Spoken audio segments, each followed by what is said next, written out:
minutos tarde y recibió 2 tareas. Su respuesta puso al profesor en aprietos. Todo comenzó en 1914, cuando en una familia de migrantes judíos con sede en Portland, Estados Unidos, le dio la bienvenida a un niño llamado George. Su padre era profesor de matemáticas y su madre de lingüista en la biblioteca. No hay mucho que decir sobre la infancia de George, ya que era un chico ordinario, no muy diferente de sus compañeros. Algo resaltante es que estudió con mucho empeño geometría, ya que era un tema que le atraía. Cuando estaba cerca de terminar la carrera, las cosas no fueron tan simples. Pero al estar bien versado en esta ciencia, tuvo la oportunidad de aplicar a la Universidad de Maryland en la Facultad de Matemáticas. No obstante, seguía siendo un estudiante ordinario que no era diferente de cientos e incluso miles como él. Además, George a menudo faltaba a clases, por lo que era castigado con una tarea adicional. Pero un día todo cambió. En el año de 1939, en la Universidad de California, George corría apresuradamente a lo largo de uno de los corredores. Como a menudo sucedía, iba tarde a la clase del maestro Jerzy Neyman, que impartía estadísticas. Tenía 20 minutos de retraso, así que solo recuperó el aliento un segundo antes de entrar al auditorio. Abrió la puerta en silencio y entró.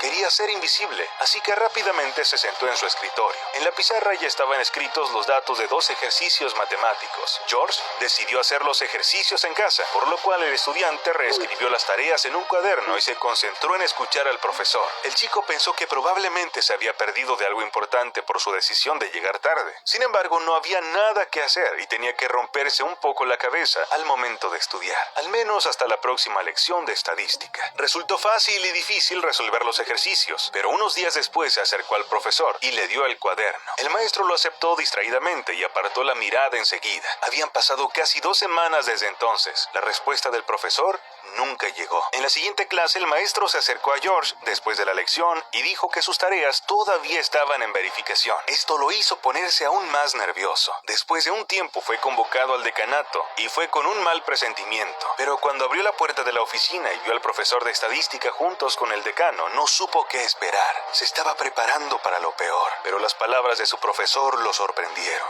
«Felicidades, George. ¿Pensaste en esto tú mismo o alguien te ayudó?», dijo el profesor refiriéndose a los ejercicios. El chico no entendía la pregunta, pero le mostró el cuaderno con la tarea y resultó que efectivamente había hecho todo él mismo. Ocurrió que mientras el profesor revisaba el cuaderno, recordó que al principio de una de las conferencias les dijo a los estudiantes las condiciones de estos 2 ejercicios. Eran 2 problemas que nadie podía resolver, ni siquiera las mentes destacadas de la época. George no podía creer que nadie había podido resolverlos. Con solo unos días rompiéndose la cabeza, él lo había logrado. En la oficina del decano estaba el profesor de la Academia de Ciencias Matemáticas de Estados Unidos, que felicitó a George Bernard Dantzig, quien llegó a ser un famoso científico del siglo XX y desarrollador de algoritmos utilizados en la resolución de problemas. Se convirtió en el primero en obtener un premio John von Neumann en 1974. Recibió la Medalla Nacional de Ciencia de Estados Unidos y se convirtió en doctor honorario de Mary Lansky. En la década de 1970 fue elegido miembro de la Academia Nacional de Ciencias de los Estados Unidos, de la Academia Nacional de Ingeniería y de la Academia Estadounidense de las Artes. Escribió varias obras y libros. Probablemente pensó que nadie escucharía su nombre nunca. Pero como dijo el propio George, a veces puedes hacer cosas que nadie ha hecho antes de ti.